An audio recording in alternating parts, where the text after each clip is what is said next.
Howdy, everybody. Well, my name is Roman Johnson, and a lot of you local guys from the Navajo Nation and around the Four Corners area may know who I am for what I do love to do, coyote hunt, trap, and just some things I kind of learn from other people and stuff like that. Is what this video is about. And so first things first is coyotes. What I'm going to be showing is coyotes and how to skin coyotes. And then so first things first, as far as skinning coyotes, are the things that we use. Is going to be usually what I use is just a regular knife, sharp knife, and I won this one in a contest a couple of years ago, and it's just a small little knife, but man, it sure works good around tight areas that around skinning. And then another thing I like to use is a hook, utility knife, but with a hook on it. You can get those at Home Depot or Lowe's and get those separate, and that really helps out making straight lines as far as cutting. And then a brush, and a lot of what we use too. When you shoot your coyote is or any fur barrier, a lot of times there's fleas on them, and the fleas they're kind of a pain in the butt. They kind of it's just like any other bug. You don't want to bring them home. So so just bring a good buy yourself a good flea killer, and uh, that's what we use. And as far as I'm talking about my dad. My dad is my partner in a lot of my contests that we do, and so um, that's that's what we use. And as far as coyotes go, here's a coyote we shot yesterday. It's December. It's a week away from Christmas. So right now the fur is pretty prime. When I mean prime is the thickness of their skin is a little thicker, and a lot of it's because of this undercoat. You can tell there's guard hairs here. You can see the top guard hairs. That's your money on a coyote. Is the guard hairs and also the undercoat. You don't want too much guard hairs and very less um, guard. You don't want too much undercoat and less guard hairs. That's what you don't want. You want enough, just about even, um, about halfway fully primed with guard hairs and halfway fully primed with undercoat. And most times people ask me, "What do you look for in a coyote? What makes you determine a good coyote from a trash coyote?" Well, first things first, like I said, is that color is a lot of the white, that pale. That's what they call pale, and pale also means the belly. If you can look here, this belly is nice and white. It's white underneath all the way down. That's what this. That's what they mean by pale most times. Just a really white coyote. A lot of coyotes, depending on their locations, uh, the the coyote is usually like brown underneath. Just as you can see, it's kind of got just a light brown right here. And a lot of times, as far as competing in the fur trade, a lot of times those will dock you points. Not no, not really points, but kind of drop you a grade or so. But this is the kind of coyote you want. This is a male, and shot on the Navajo Nation. We do a lot of predator control on the Navajo Nation, and that's what I am. I'm a Navajo, and we help out a lot of our local elderlies who raise livestock, and also try to control them as much as we can, because a lot of if you have overpopulation, they have it can be mange. There's a lot of other diseases that are roaming around, rabies, that can also spread to domestic animals as well. So that's one few couple of the reasons why we hunt coyotes. And in our Navajo tradition, we're not supposed to do stuff like this, but also among Navajo tradition, there's also things that that most Navajos don't know. which is some certain ceremonies. They I get asked for parts of coyotes or any um, predator actually. A lot of the fats used in there's a ceremony that's done, and that's I'll stick that to keeping that Navajo. But apart from that, um, this is what we look for in a coyote, and um, also another thing is shot placements. Um, as far as if you want to start harvesting fur, shot placements is a big key. Uh, the main vitals for the heart, the lung, that's where you want your shots. And also your calibers are, you need to consider your calibers as well. You know, I know a lot of guys shoot 204s, 22 250s, 223s. Those are all good rounds for rifles in coyotes.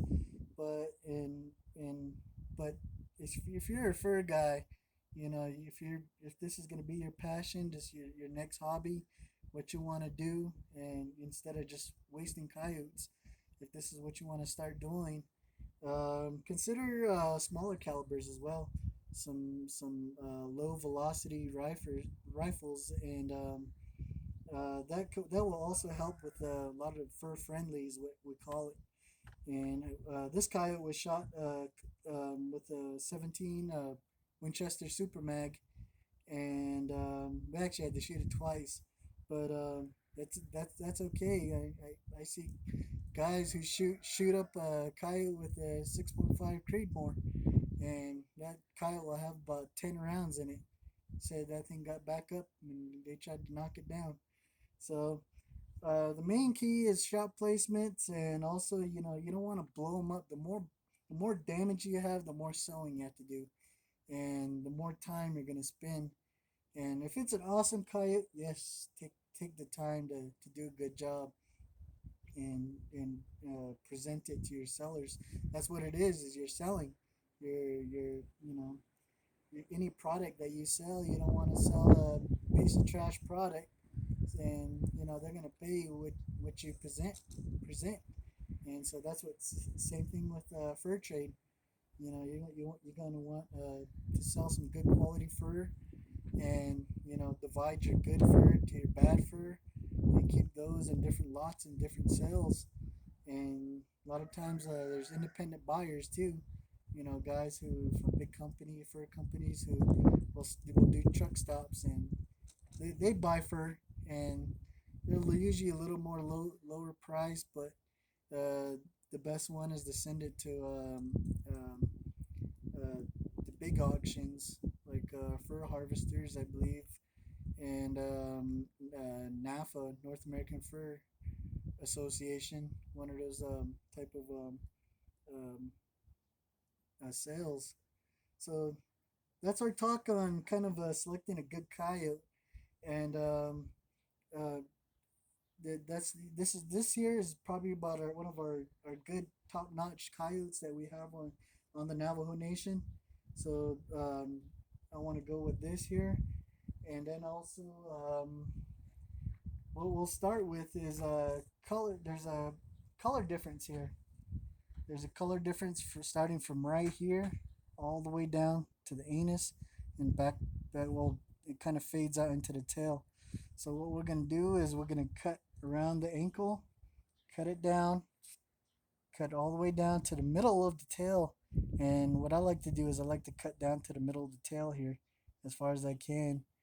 And so if you cut right here, there's a tendon that will go back here, just like deer, elk, sheep, or whatever, just like any other four-legged animal. There's a big tendon back here, and you just have to be careful. Most guys they use a knife, and just a second.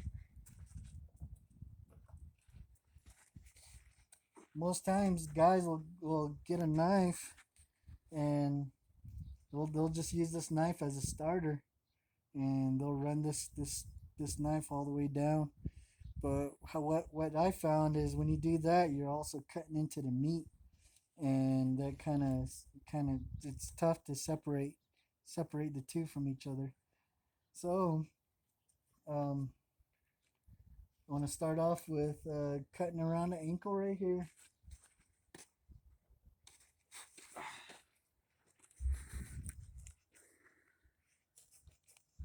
You just make a nice circle all the way around. Then you pull it down. And then you use your hook knife. This is where your hook knife comes in handy.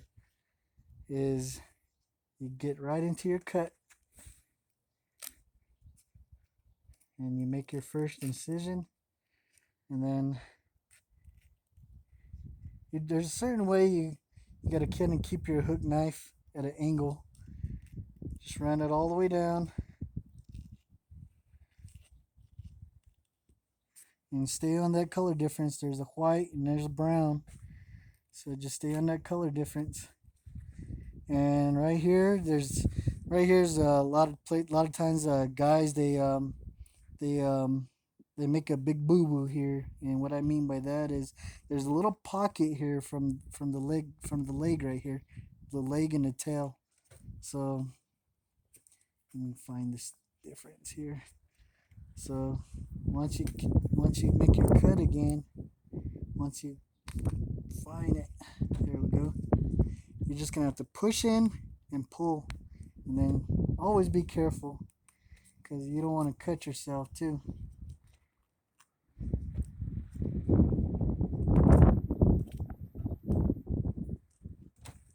And stay on the side of the anus. That's what you want. And then once you get to the top of the anus, just go straight down the middle of the tail. Here's the middle of the tail here. And then just go straight down.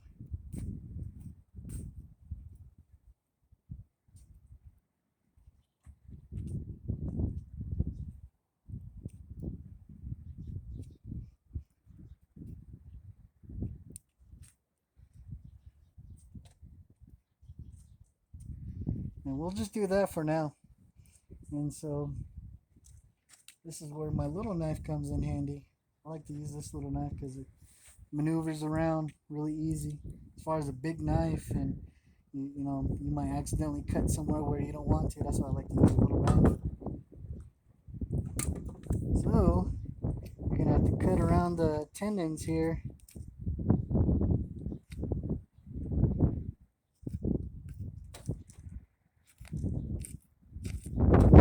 So here's that big tendon that I was talking about. Once you cut that, all this meat here will stick onto the fur, and it's just hard, really hard to separate once you cut that tendon. And so you just go ahead and just start skinning.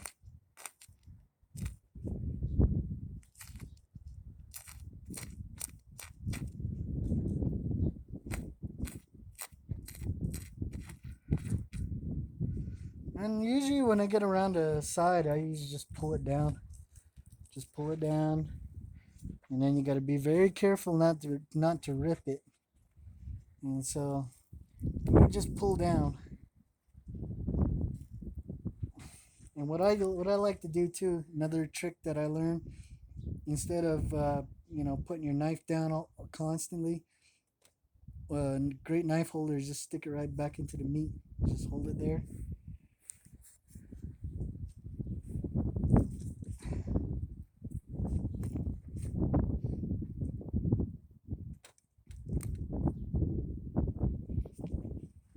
Same thing with this side.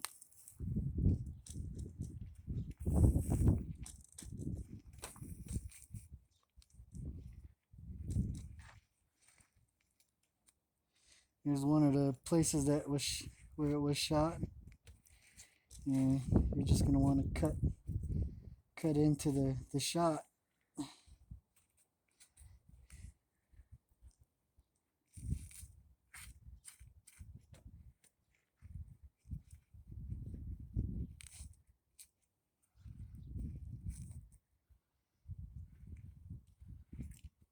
And right here is where you got to be careful. This is where that pocket I was talking about, and if you pull it too far, a lot of times it will rip this way or off to the side. So what I like to do is get a good grip right off to the side of it. Get a good grip with it, and then use this hand and pull, and then you're gonna have to slowly work your way down till you're off to the side of that tail here. And then once you get to the side of the tail, you go ahead and cut. Start skinning. Start cutting that skin back. And the kind of rule of thumb I like to do is more pulling, less cutting. The more cutting you do, the more you're more prone to have holes in your pelt here.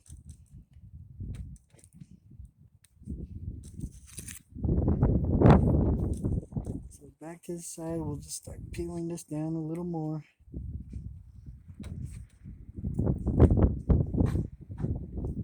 Okay, so that's half of this leg is skinned out, and see, there's not much damage with a 17 Super Mag, Winchester Super Mag. Yeah, it'll blow up the meat like that, but look at that hole. Here's not a.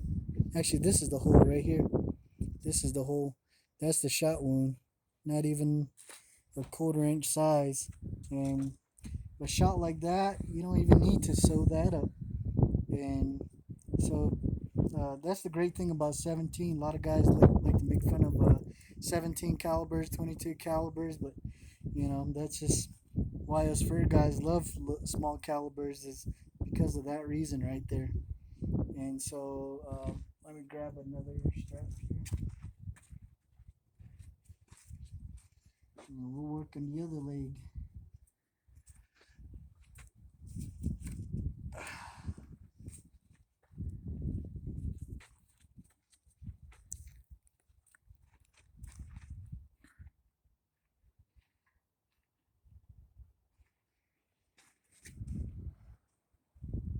Once again, you're going to cut around the ankle.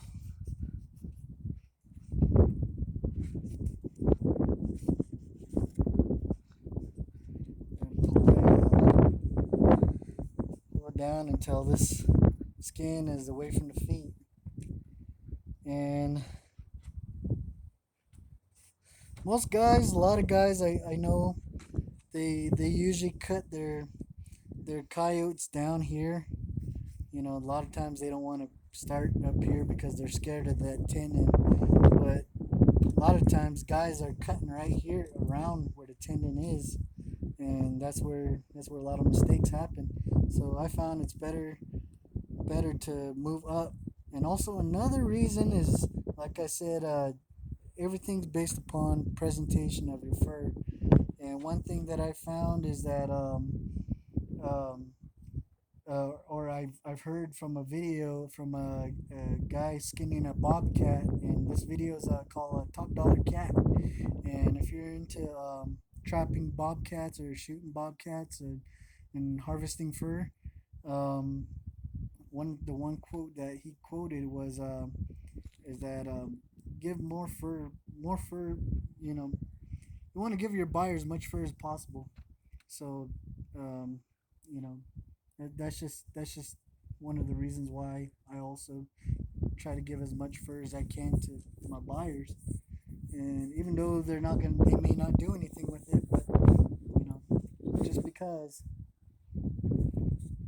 So we'll go ahead and start right here. Here's your color difference again. See, here's the brown going all the way up. So we're gonna start right here.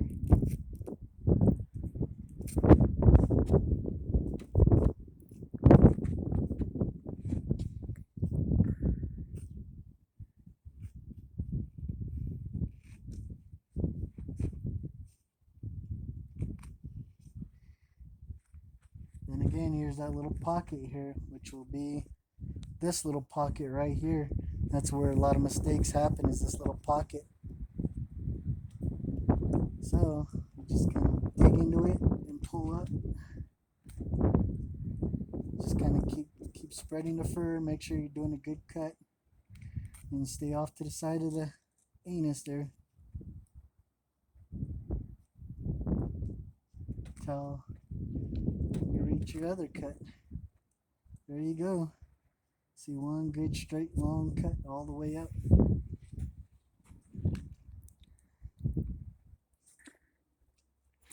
So we're going to use our little knife again.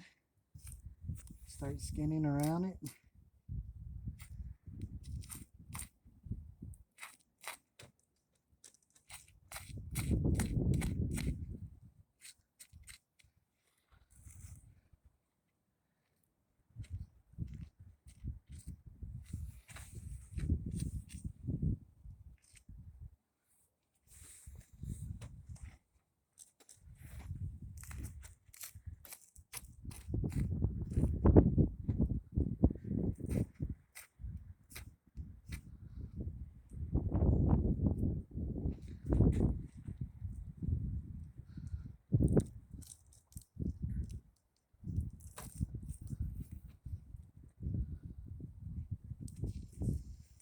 Every time you pull, what you're gonna want to do too is keep your pulls very minimum. Meaning, you don't want to pull it too far. If you pull it too far, you're bound to rip it as well. So you just want to pull it down just very so often and keep gripping. Like I said, you grab the fur, roll, and then pull.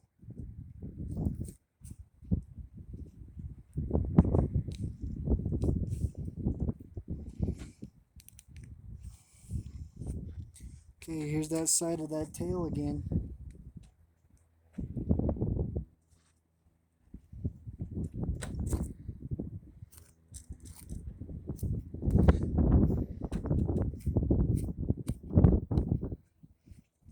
And there's the bottom of, or top of the tail actually right there. And so we'll turn this guy around and then we'll keep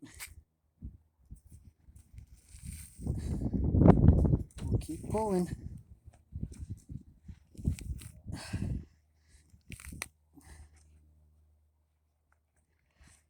Okay, this is where your big knife comes in handy one more time.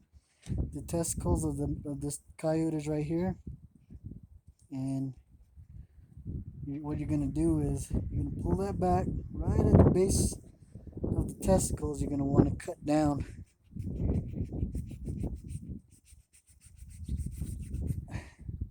And what you're doing is you're cutting this skin, and this is where it gets tricky on males. On the females, you just cut it. You just pull that fur and cut it straight down, and then from there it's free. And that's usually all you got to do on a female. But a male, here's the penis here, and you're gonna have to cut along the penis. You just cut so far and then pull.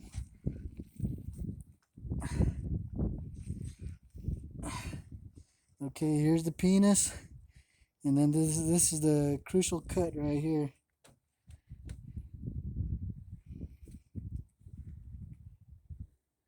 You just cut right underneath it like that. And then this is where the penis is attached to the skin. So you just go ahead and cut. And then that's it. And then from here, you just got to be careful not to cut your pelt. What you're cutting is the fat that's still holding the skin together right there.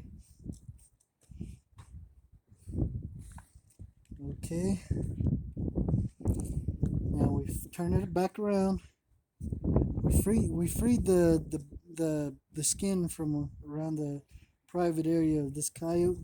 So now we're back to the tail, and this is where a lot of people mess up. It takes quite a while to learn this, and so once you get to the tail, what I like to do is, if you have to, just go ahead and skin around it.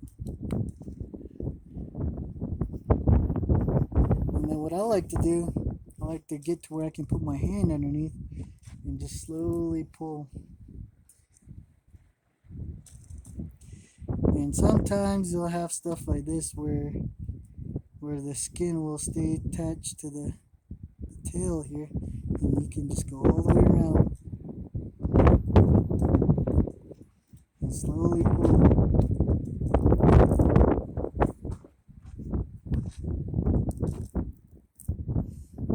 Like I said, you want to make your pulls just not too far. You just want to slowly work it back. Okay, that's the end of where I cut. And so you can slice it down some more. Foxes are the hardest. Foxes, the reason why is because foxes have really thin skin, and their tails are usually about that long. That's how their tailbone. That's about how far the foxes usually are. So from here, what I like to do is I like to to hold the tail right in between my groove of my index finger and my thumb, and I like to use my index finger to hold it tight and make a circle, and you just pull. And what also can help is pushing the tail up and pushing the skin back. So you may have to, if it's not working, you don't want to force it. So you just continue skinning again. And for some odd reason, there's a little point somewhere. I believe this is it right here. The skin kind of has has there's a little point. You see these little joints here. For some odd reason, a lot of times these tails like to stick onto that. So I just continue work my way around it. Okay, it's starting to slide. So what you're gonna want to do is push the tail forward and the skin back, and there you go. A lot of times, if you rip it, it's okay. You can just go ahead and reattach it. You can sew it back.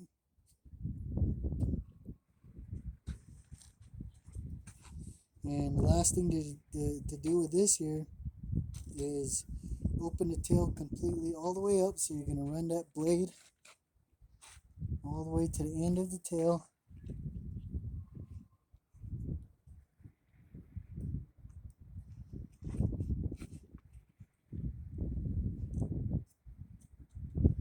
And the reason for that is the reason why you want to open it up is to let airflow go through it. And if there's no airflow, it dries like that. If it starts rotting, the the the fur on this tail will just start peeling off, and it's just pointless from there. So always, what we always done is go ahead and cut all the way through, and just let that airflow, go right on through. Then from here, for us, we have a skinning machine that we will put this coyote on, and we'll that's what we will use. And also, uh, if you don't have a skinning machine, all you're gonna have to do from here is just pull, and most times cut.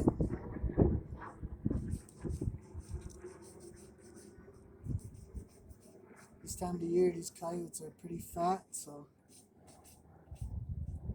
it's really easy to skin coyotes as soon as you shoot them.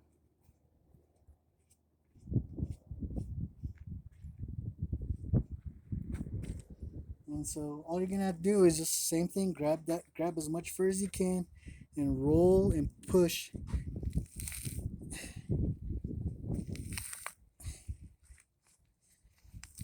And